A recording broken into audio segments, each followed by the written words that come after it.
अपमान, मज़ाक, बेइज़्ज़ती, इन सब का मतलब लगभग एक ही जैसा होता है।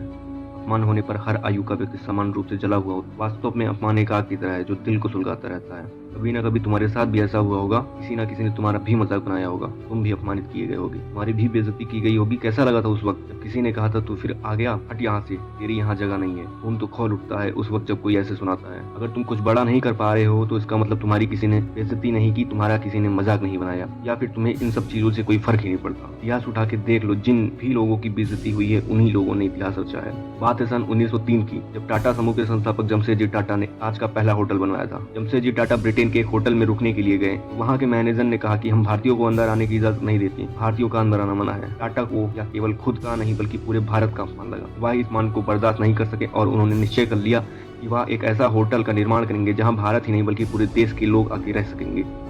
ब्रिटेन से मुंबई आने के बाद उन्होंने मुंबई के गेटवे ऑफ इंडिया के सामने पहले ताज होटल का निर्माण कार्य शुरू करा दिया। ये होटल समुद्र के किनारे बना। जिस ब्रिटिश होटल से जमशेदजी टाटा को भारतीय होने की वजह से निकाला गया था, आज उस देश के लोग जब भी भारत आते हैं तो ज्यादातर ताज में ही रुकना पड़ता है।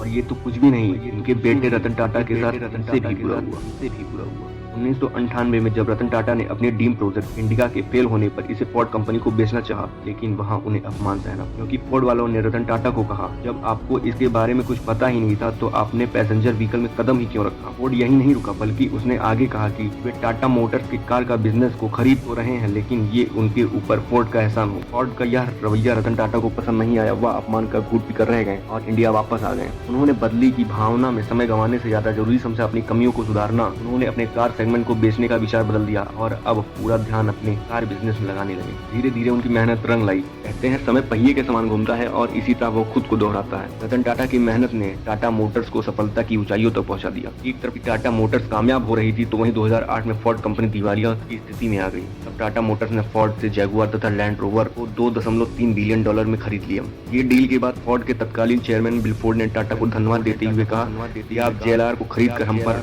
बहुत बड़ा एहसान कर रहे हैं। इसीलिए मैंने कहा था अपमान जरूरी है, बेइज्जती होने पर ही बदलाव होता है। अपने अपमान का बदला अपनी सफलता से लो। वही अपमानित करे तो उसे सुनते रहो, अपने अंदर की आग को सुलगाते रहो, इस आग को बुझने ना लो। एक दिन यही लगी हुई आग में एक सफल इंसान बनाएगी। ठुकरा दिया जिन्होंने मुझे मेरा वक्त देने को। कसम खाता हूँ ऐसा वक्त लाऊंगा, उन्हें भी मिलना पड़ेगा मुझसे वक्त। वीडियो पसंद आए तो वीडियो को लाइक करें, चैनल को सब्सक्राइब करें। मिलते हैं अगले वीडियो में, तब तक जय हिंद जय भारत।